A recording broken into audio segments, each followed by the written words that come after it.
The energy of the last couple weeks has been intense. Have you felt it? The Mars-Pluto conjunction. Whenever Mars, the god of war, and Pluto, the god of hell, hold hands in the sky, intensity is the uncontested key word here. So the collective, and a lot of us have been feeling this on an individual level as well, has been quite intense. And they're still next to each other in the sky, but now they're starting to part ways. So the energy of this more stress-based energy is slowly starting to diminish. And now as we enter into this Virgo full moon during this Pisces season that we've just entered into, really powerful ways of working with these energies is to enter into reflection, to inwardness, to introspection. So it does have a more inward feeling, whereas the Mars-Pluto had a more in-your-face, stress-based, outward feeling. So let's go ahead and bring up the chart and take a look at what's going on today. For those of you who don't know me, my name is Bryan Coulter. I'm an evolutionary astrologer, and my take on astrology is I'm interested in how we can work with the energy flowing through us for our own betterment and evolution, and recognizing, okay, that some energies are harder to deal with than others, some are more easy, but regardless, and it's usually a combination of the two, but regardless, there's always a lesson therein. So yes, how does that affect the collective? What is the collective of humanity trying to learn with this energy?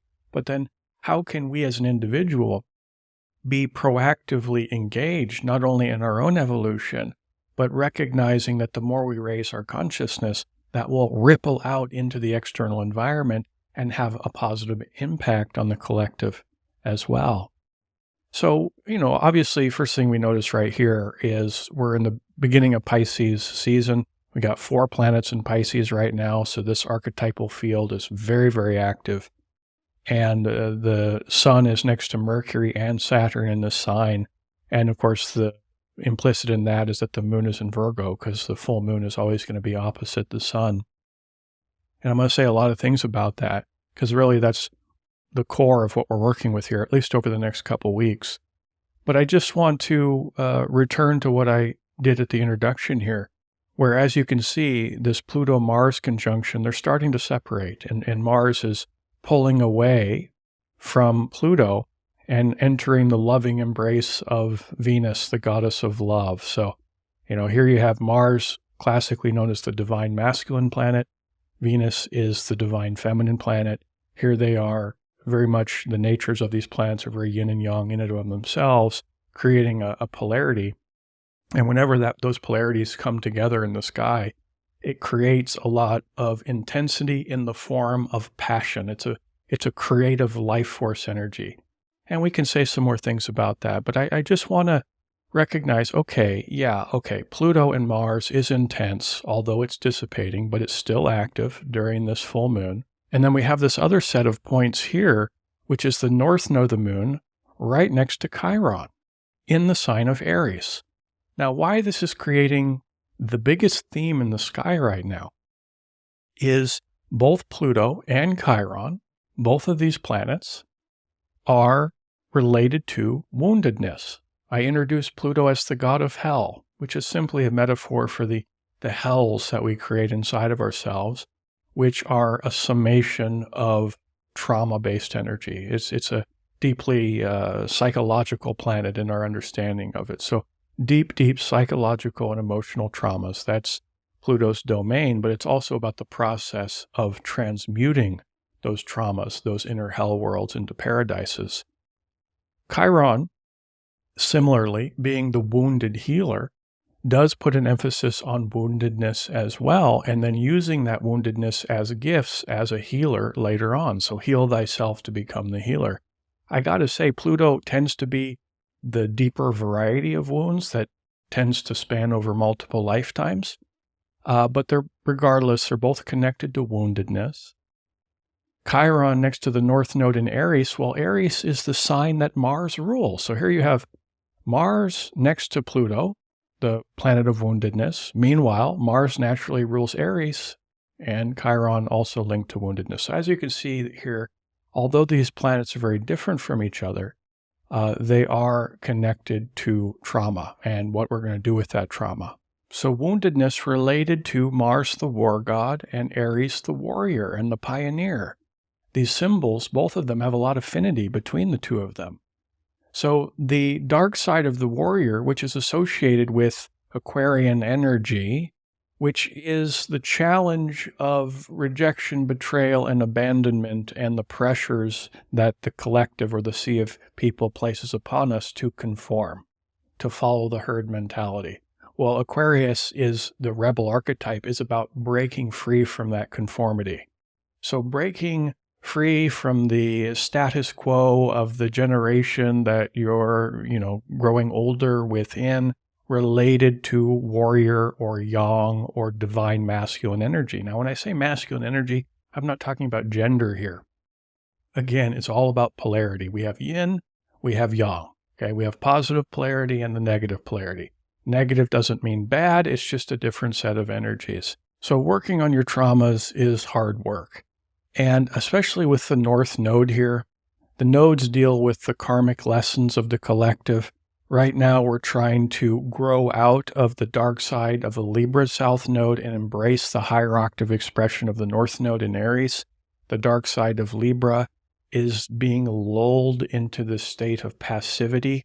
Too much compromise of what? Well, in this context of this divine masculine energy, the repressed divine masculine energy, the warrior energy wants to come out in full battle dress now, but the potential for manifesting it in the higher octave expression is much, much more difficult because we're dealing with woundedness here, and this deals with collective trauma. But the nature of the North Node in astrology is it's the hardest point in your chart to reach and master and work with, because it's nothing but a good idea. It doesn't have any charge to it. It represents neutrality, whereas the South Node wants to drag us down into the undercurrents of a weak response to Libra, which is that passivity. Now, Libra is a beautiful sign, but when we look at the South Node, we do want to look at it a little bit more suspiciously or negatively or askance, because, okay, that's the hurdle that we as a collective are trying to get over. That's the stumbling block.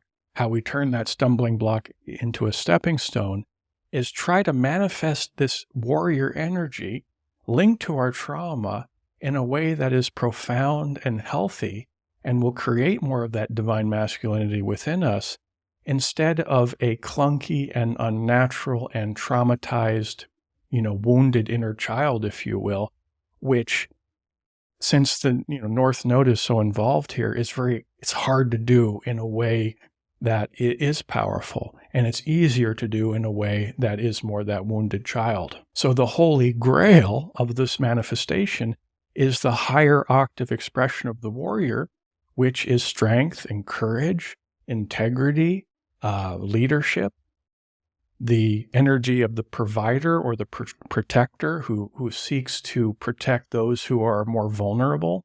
This is healthy warrior energy. It's also about confidence and self-reliance and leadership and even emotional expression, which can include vulnerability and empathy, problem solving and action. These are all healthy, determination. This is healthy warrior energy. So that those aspects within us, now everybody has masculine energy and feminine energy. Again, it's not about gender. A good evolutionary question to ask yourself during this time is, what is my relationship to my own, masculine energy, so to speak, my martial energy? Where in my life can I manifest more strength and courage? And in which way has my darker side of the warrior been present within my own psyche, my own psychology, my inner life? And these more suppressed or repressed warrior energies within us can manifest in a more, well, here we're going to even go down different ways of expressing our traumas related to the warrior. There's a more yang, forceful energy to express this, which comes across as aggression, anger, rage, or dominance and control. And then there's a more, inward yin way of manifesting the dark side of the warrior, which is a fear of vulnerability. the inability to connect. It can manifest as addiction or self-destructive behavior or, distorted self-image. So for the rest of February, what is my relationship to this warrior energy? Where am I getting it right? Where might I be tripping up with it? And then, of course, always strive for the high end. And how you manifest more strength and courage within yourself is by facing your fears to evoke courage. So we are leaving this incredible hotspot of 2024, which has been February, because Mars is distancing itself from Pluto. And then as this happens, late February throughout March, it's a more quiet energy. That's not to say that there won't be challenges. It's just the challenges will take different forms.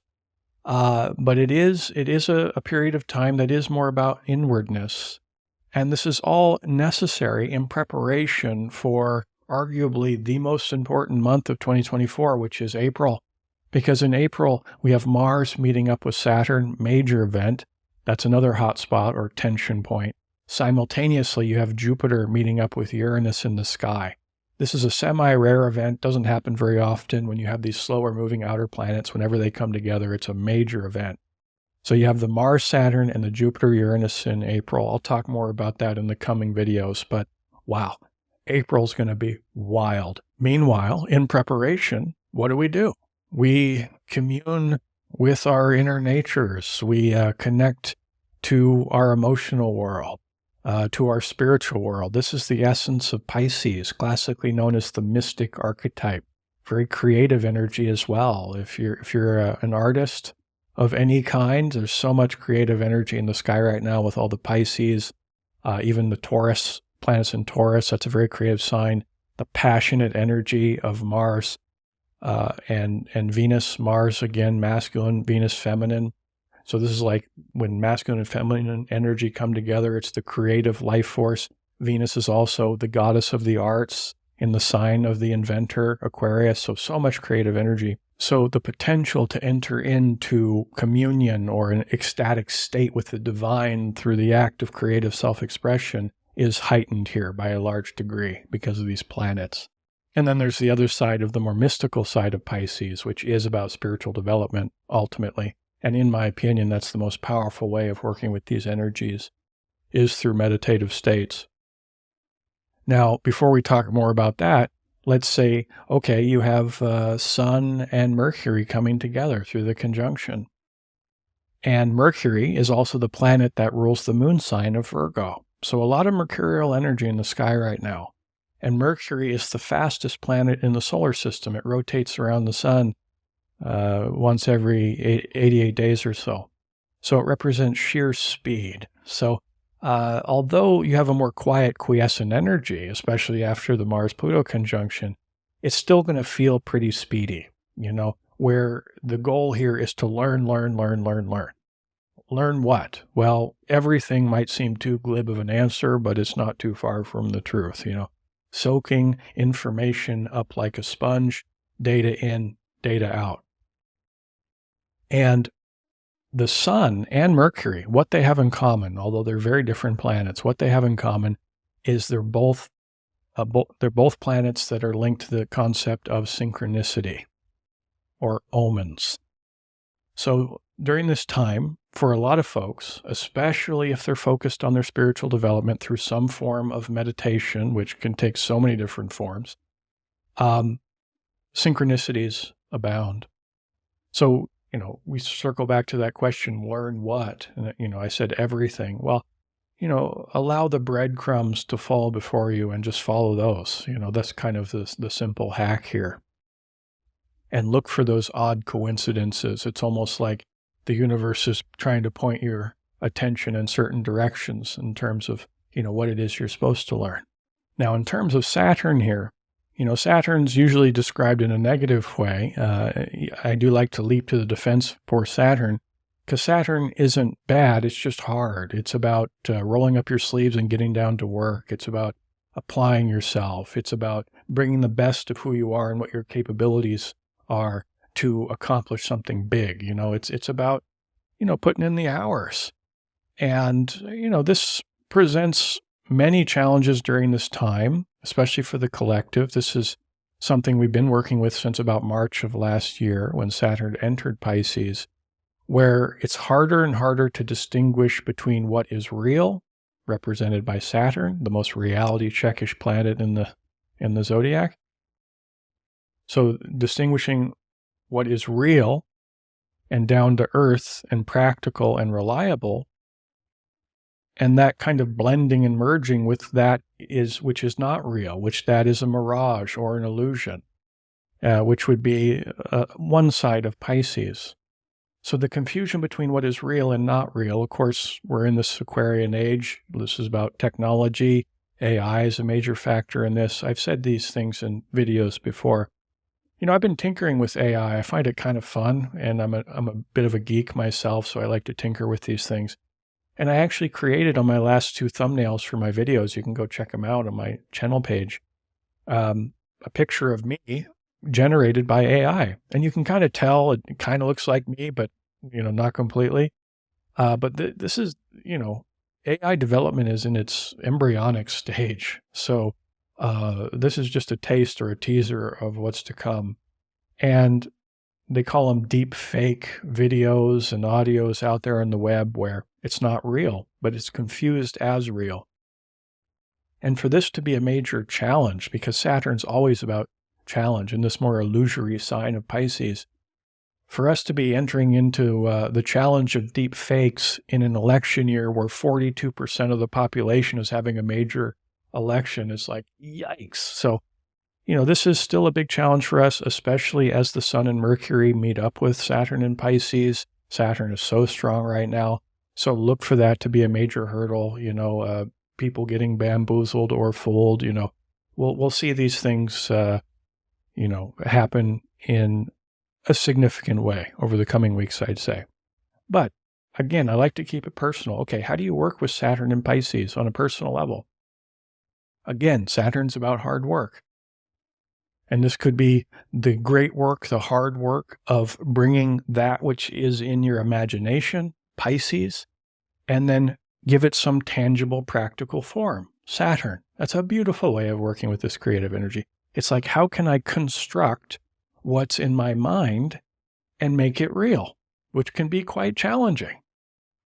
And another way to work with this is, how can I do the hard work day by day and commit to the mystic archetype through some form of entering into quiescent state, into light trance or deep trance, in whatever way suits you best.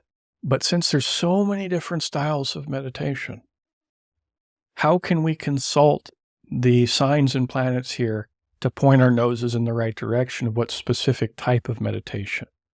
Well, now enter Virgo, okay? Virgo and Mercury. Remember, Mercury rules Virgo.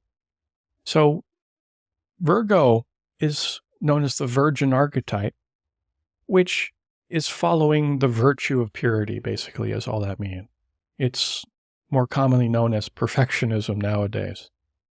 So to be perfect, to be impeccable, and that's a worthy goal as we seek perfection. Of course, if we're always judging ourselves by the standard of perfection, we'll fall short. So on the shadow side of Virgo, it's a sign vulnerable to worry, concern, self-doubt, guilt, and shame.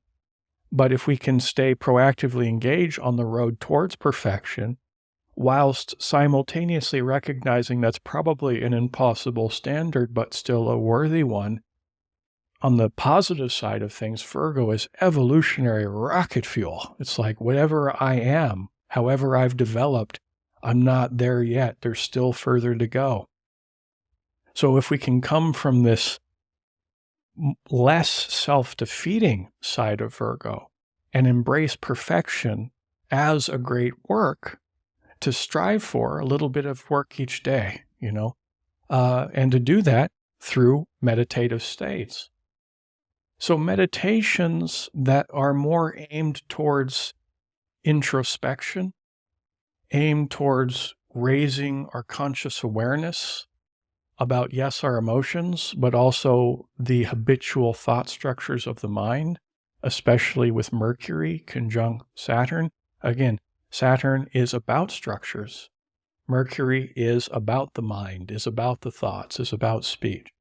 So here you have Saturn and Mercury structures of the mind in the sign of the mystic. So practicing meditations that help you to develop more awareness about some of those structures, because a lot of these thoughts and emotions, they're subconscious. They fly underneath the radar of conscious awareness. So if we practice meditations that increase our ability to observe ourselves and our thoughts, as well as re-experience some of the thoughts that we've had and then consciously choose a better way, that's how we can restructure our mind through meditative states towards that end goal of Virgoan perfection. And I've designed a meditation just for this approach. I call it Reprogram Consciousness. And I just released it on my new YouTube channel called Meditation Nexus. And if you're interested in practicing this meditation, I'll put a link above.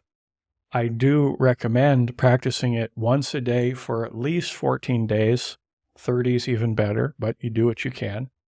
Saturn is about commitment. I'm going to put a little bit of work each day towards restructuring the mind. And in my opinion, of course, there's many ways you can work with these planets, but in my opinion, this is one of the more powerful ways towards seeking that goal of, I'm not there yet, there's further to go. Let me try to dissolve some of these thought energies that are more negative and judgmental, whether towards myself or others, and then constantly seek to create new, powerful, love-based, life-affirming thought structures and emotional structures within me. These are the core evolutionary intentions, with the goal being to expand our consciousness.